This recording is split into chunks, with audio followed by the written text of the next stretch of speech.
early of the dawn, it commences here.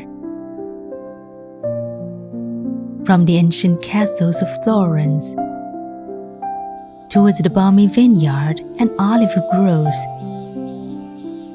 seeking fragrance within the forest enigma of the Tuscan hills.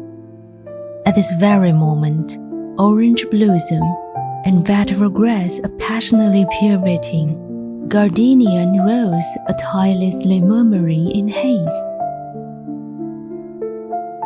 As if Boccaccio and Maria were imbibing by the river.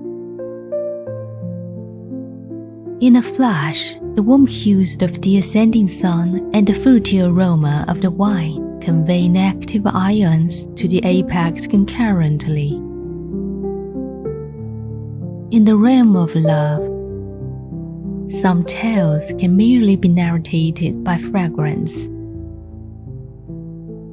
The radiance of the sunset follows the reverberation of the old-fashioned pendulum and gently undulate.